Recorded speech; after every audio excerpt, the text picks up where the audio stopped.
With us we have the host of Way Too Early, White House Bureau Chief at Politico, Jonathan Lemire, U.S. Special Correspondent for BBC News, Katty Kay, the host of the podcast On Brand with Donny Deutsch. Donny Deutsch is with us, and Deputy Managing Editor for Politics at Politico, Sam Stein, is here.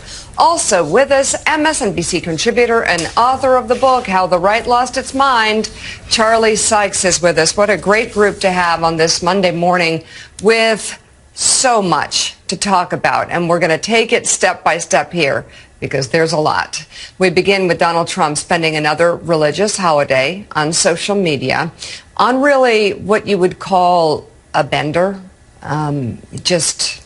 Like dozens turned into 40, 50, 60, 70 posts through Easter, through the Easter holiday. While most people were spending time with their families, maybe in church, we were in church, Trump appeared to be glued to his phone, posting 77 times on Truth Social. From sunrise to sunset, the presumptive 2024 Republican nominee spent the day airing his grievances and sharing far-right news coverage that cast him in a positive light. And as is customary for Trump on the holidays, one all-caps post wished a happy Easter to his perceived enemies, including the, quote, crooked and corrupt prosecutors and judges that are doing everything possible to interfere with the presidential election of 2024 and put me in prison, including those many people that I completely and totally despise because they want to destroy America. Trump also shared two articles that compared him to Jesus Christ. One was titled, quote, The Crucifixion of Donald Trump. And the other wrote that something, quote, supernatural was happening with Trump, whom the author described as a miracle and the chosen one, sent by God. And in typical Trump fashion, one of his final posts on the day was a photo of him receiving a golf trophy for a tournament that he created and hosted. Chances are didn't win, but that's just me right there. President Biden, meanwhile, marked Easter Sunday with a solemn message that reads, Jill and I send our warmest wishes to Christians around the world celebrating Easter Sunday. Easter reminds us of the power of hope and the promise of Christ's resurrection. As we gather with loved ones, we remember Jesus' sacrifice. We pray for one another and cherish the blessing of the dawn of new possibilities. And with wars and conflict taking a toll on innocent lives around the world, we renew our commitment to work for peace, security, and dignity for all people, from our family to yours. Happy Easter, and may God bless you. There's so much here, such a contrast, and there's so much more to report. And it's easy to get triggered and to go down a tangent. That's sort of the Trump strategy, the shock opera, the constant shock, knowing that the base will be there. They'll accept anything. So what you can do now is mangle the truth, warn people about how you're going to lead, which he's doing, and trigger the media. Go after Joe Biden, trigger the Democrats. Threaten what you're going to do. Threaten democracy. And I think that, the parallels to Jesus, the parallels to himself being Jesus are just the next level. And something that is not to be triggered by is to expect in a cult leader. Charlie Sykes yesterday, celebrating Easter, we went to church, we heard from a pastor who made this point. I mean, there's so many good points in his sermon, but it's that Easter was a day for renewal, to think about your relationship with God, to think about your relationship with Jesus, because he loves you unconditionally, because it's a relationship that you have with your God, with God, and not religion. It's not a relationship with a religion. It's not a relationship with politics. It's not a relationship with a person. It's a relationship with God. And today is your day to, maybe it hasn't been so good. Here's your day to come back. It was very beautiful. And then, you know, reading in for the show this morning, it was very jarring to see a candidate, the front runner for the Republican nominee, there's a word I want to use, but just tear all over that concept and make it about himself.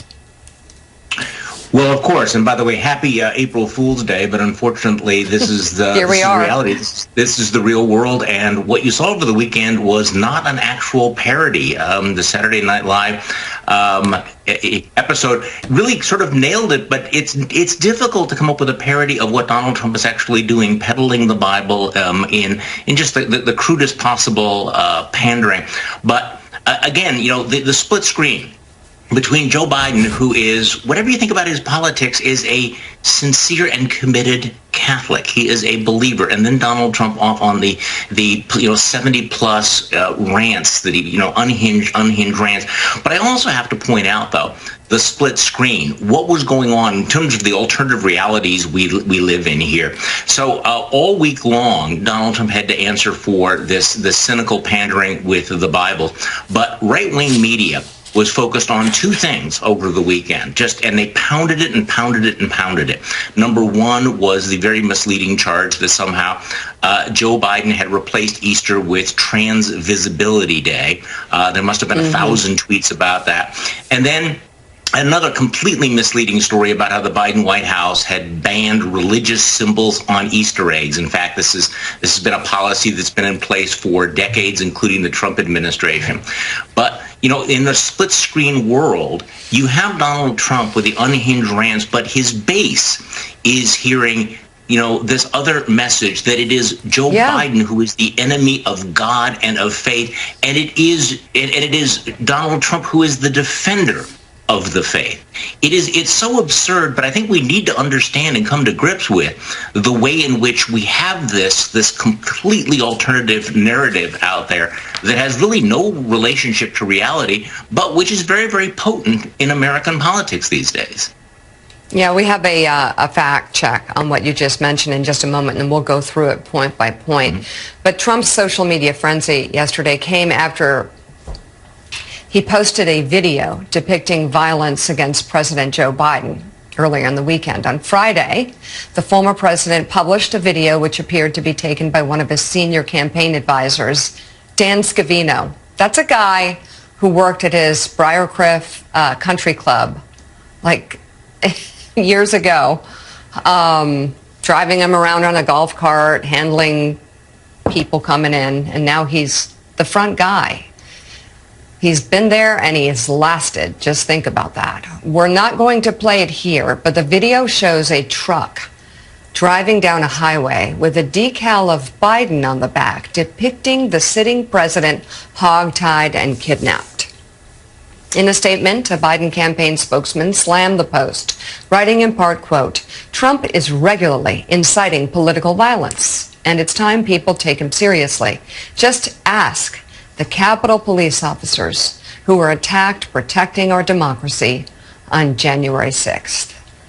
And Donnie, I'll let you take it from here. There's so much more, especially kind of breaking down the whole story of the funeral that Trump went to. But he made Easter a religious holiday about himself. Who is surprised? Nobody on our set. It's more, when are Americans, all of them, going to understand this is more of a warning? To think that he posted Joe Biden hogtied in the back of a truck as an image that he wants to send out there, that's more than a warning. That is a complete tell of what the violence that he is provoking could possibly and will probably happen as a result of him either winning or losing as a president. I saw that and I had to check with 5 different people, is this real? Because it was unfathomable. And at the same time, as he talks about him being this Christ-like figure and selling Bibles. And whatever religion you are, whether you're a Catholic, whether you're a Muslim, whether you're a Jew, whether you're Episcopalian, religion, I've yet to find a religion that promotes violence. So there's this ridiculous irony that on the one hand, he is sending himself up as the Messiah and this religious figure. On the other hand, he is the stoker of violence, of the most extreme kind of violence. I don't know, where I grew up, those two things don't necessarily go hand in hand. And yet there were some on the right, some writers who suggested that, yes, that Trump might be a Christ-like figure sent to redeem this nation. We saw that over the weekend. As Charlie mentioned, though, the White House is pushing back on Republicans' criticism of President Biden for issuing a proclamation in support of transgender people. In a statement released on Friday, Biden proclaimed March 31st as Transgender Day of Visibility. Now, that day has been celebrated on March 31st every year since 2009. But this is the first time in 11 years that it has overlapped with Easter. Despite Biden following precedent, Republicans ripped the president for his proclamation. In a post on Twitter X, House Speaker Mike Johnson claimed that Biden, quote, betrayed the central tenet of Easter. Republican Congresswoman Marjorie Taylor Greene also wrote that there was no length Biden and the Democrats won't go to mock your faith and to thumb his nose at God. And in a statement, the Trump campaign called on Biden to apologize to Catholics and Christians, separating them, oddly, for his blasphemous declaration. Those same Republicans also took exception to the White House's guidelines for the annual Easter egg roll, asking for decorated eggs not to include, quote, any questionable content, religious symbols, overtly religious themes, or partisan political statements. But those guidelines, well, those have been in place for nearly 50 years. Caddy, it is just one bad faith argument after another. As noted, President Biden is a Catholic of deep faith. He, of course, went to Easter Mass yesterday. No word if Donald Trump went to any sort of religious ceremony. But it's another issue where facts don't matter, where Republicans are leaning in on the imagery that Trump is perhaps sent from God. He can hawk his own Bible and no one seems to care. The lead story in the New York Times this morning is about how Trump is leaning into images of evangelical Christianity as in his appeal to supporters. The Biden White House is simply following tradition, but yet that's not breaking through. Tell us what this means right now, the state of our politics. I mean, tackling misinformation and disinformation in this era, for us, let alone for the campaigns, is incredibly difficult, right? We would be spending huge amounts of time on it. I know that, BBC, we have teams of people doing this. I'm sure in the Biden campaign, they have teams of people doing it as well. The question is, even if you do correct the record, even if you do say, look, actually, this story, yes, there was a day recognizing trans rights that happened to be on the same day as Easter. That is the day that it is always planned. Does that get through to any of Trump's ardent supporters? Probably not. Does it get through to a few swing state voters that are actually going to be the people that decide the election? I guess that's the key, and that's who the Biden campaign needs to keep trying to reach out to say the information that you are getting, what you are hearing on Truth Social or other forms of media that you're listening to is not necessarily the facts. It's incredibly hard. I mean, we know this, combating mis and disinformation is really, really difficult. There is some indication in polling that Donald Trump's support amongst white evangelical Christians may be softening. Yes, he's still getting 68% of the white evangelical vote in the latest Fox News poll, but that is down from 73% in October. And look at the pushback that he got against that Bible sale from some evangelical leaders, Christian leaders. And I just wonder whether sometimes Donald Trump does something that even they find too difficult, and that softening of the support that you're seeing, I think that's going to be, it's still a large chunk of evangelical Christians, and they still see him as a kind of a messianic figure. But it's interesting that it's down a bit, and I think it's going to be an interesting trend to watch over the next 6 months, how much they stay with him if he carries on doing things like this. All right, everyone stay right there. We're going to take a 1-minute break. In 1 minute, we're going to come back and talk to you about exactly what the Biden campaign is doing about this, how they're responding. We'll be right back. 1 minute. That's the new Biden campaign ad highlighting Donald Trump's attacks on Nikki Haley in an effort to attract her supporters. Meanwhile, NBC News is learning key details about President Biden's newest campaign strategy, and that is getting under Donald Trump's skin. In the past few weeks, the president has ramped up the personal attacks against his Republican opponent in both private and public settings, targeting Trump's financial challenges, campaign tempo, and even his weight. Multiple Biden aides and advisors familiar with the approach tell NBC News that the strategy has largely been driven by Biden himself, and they're just following his lead. One Biden aide said, quote, "There's just something about Joe Biden that gets under Donald Trump's skin more than anybody." And I think Joe Biden knows that. In recent days, the Biden campaign has posted the following attack lines, calling Donald Trump feeble, confused, and tired, weak and desperate, broke, done, campaign can't raise money, lying about having money he definitely doesn't have, a loser, he must have injected bleach, old and out of shape. Well, there is that, Sam Stein. The Biden campaign has been really good on rapid response. Yeah, I mean, they clearly want to agitate Trump. They want to get him on sort of side pursuits. They want to get him to say crazy things. And I think, you know, you went down the list. One of the more interesting ones is they've accused him of hiding in his basement during the past month, which is an inverse of what Trump himself was accusing Biden of in the 2020 campaign. So clearly there's like a larger strategy here. They're trying to do a version of psychological warfare against the candidate himself. And it's pretty telling because you can see Trump's reaction in real time on Truth Social. I will say on the rapid response front, you know, I did notice they quickly moved to go after this fake attack around you know, branding Easter Transgender Visibility Day. They were very quick up with it. I think they understand what Katty was talking about, which is that these stories, these myths, this disinformation can travel in these sort of closed-off ecosystems pretty fast, and it's hard to reach these people who do not consume news from traditional means. They'll get it from True Social, from other avenues where you won't get a correction, so you do have to move fast. And let me just say, you know, I don't celebrate Easter, obviously.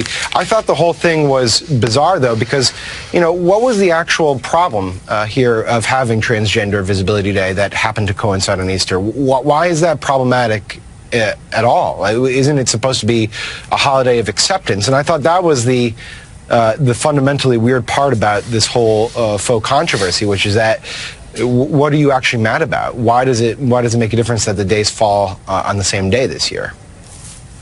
So it's so interesting that I think the strategy, Charlie Sykes, of making a mockery of Trump is a good one because he doesn't get jokes. He doesn't like being embarrassed. It will really get to him. When he posted, and this sounds so little in the grand scheme of things, but Trump posted about winning a golf tournament, and he did some big all-caps announcement about a tournament he won at one of his own clubs where he probably picked up the ball and put it in the hole, but whatever. And the Biden campaign posted back or tweeted back, "Good job, Donald." Like, it was a joke to everybody. But Donald will not get it. Not saying he's stupid. I'm saying he doesn't. There's something missing from his personality where he does not, and I've seen this firsthand, he doesn't get jokes about himself. They are lost on him. But make no mistake, these times that we're in are dead serious. There's no joke about them at all. And if you look big picture at Trump's twisted strategy that is working on his base, it's to say something, but then say the opposite, but to get them to agree with both. So you say immigrants are rapists, they're disgusting, they are bringing in, you know, all sorts of diseases. And then you have your politicians in Congress who are too weak to have their own minds. You have them block the border bill.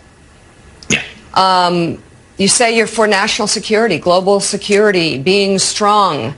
And Ukrainians are dying today because aid has yet to come.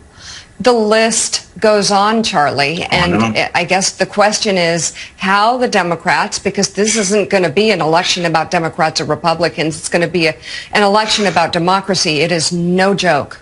These are dead serious times. How is Joe Biden and the Democratic Party going to be able to not get sidetracked, not get triggered by these daily rituals of freaking people out about whatever the issue of the day is, transgender posts that ends up being something that's been done, making a lie? How do they focus Americans on what's at stake? Well, it's obviously difficult because of these alternative realities out there. But what they need to do is not so much get under Donald Trump's skin to make him say crazy things, because he'll do that on his own, right? It is to point out that he's a fake and a phony, and the things that he claims to be are actually absurd. So, for example, on Friday, his big photo op was to go to the funeral of a New York police officer. I think people need to be reminded that that Donald Trump, continues to promise that he's going to pardon the January 6th rioters that attacked and beat cops, tased cops, that police officers died as a result of the violence he incited. So here is somebody, and again, this is the juxtaposition, what Donald Trump claims to be versus the reality. And I think that can be highlighted. You mentioned this, He's the big patriot, but he kowtows to the world's thugs. He claims to be for law and order, but he has aligned himself with people who attacked police officers. He claims to be a Christian, but, what exactly is the content of his Christianity? And the way you highlighted the contrast about Easter, people look at Donald Trump, and Donald Trump claims to be something, and he has been for his entire life a fraud and a phony. To the extent to which they can point this out, that Donald Trump, who claims to be this world-bestriding successful businessman, is in fact somebody who has defrauded himself to much of his wealth. It is not as rich or successful as he claims to be.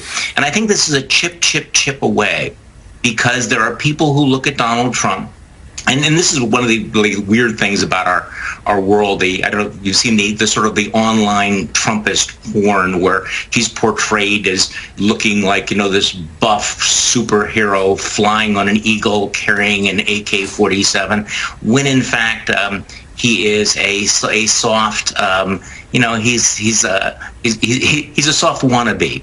And I think to the extent to which you highlight the gap between what Trump is pretending to be and what he really is, you might make some progress. We often say that Truth Social is a window into Donald Trump's soul, as it were, and I think it's a reflective of when he's really feeling pressure. And we should make sure we note yesterday's Easter Screed. Well, 2 weeks from today is when he has to be in court. Jury selection begins for a criminal trial, historic first criminal trial for a former president. That's happening here in Manhattan and clearly weighing on him. He also finally returns to the campaign trail this week. He's got a couple of events. We'll watch what he has to say. But I wanted to pick up something Sam said a moment ago about Transgender Visibility Day and why should it even matter if it's on Easter. And again, it's just a coincidence of the calendar that it was. It is an inclusive holiday. It shouldn't matter. But Donnie, Republicans are seizing upon trans issues as like their go-to wedge issue this time around. We've covered it. Joe talks a lot about it, about the issue of just how small it really is in sports and high school and college sports. But Republicans think it's this huge deal. We saw them lean in heavily all weekend on this very online right-wing Trumpist presence, thinking this is going to be an issue that really resonates with voters. You have your finger on the pulse as to what people care about or not.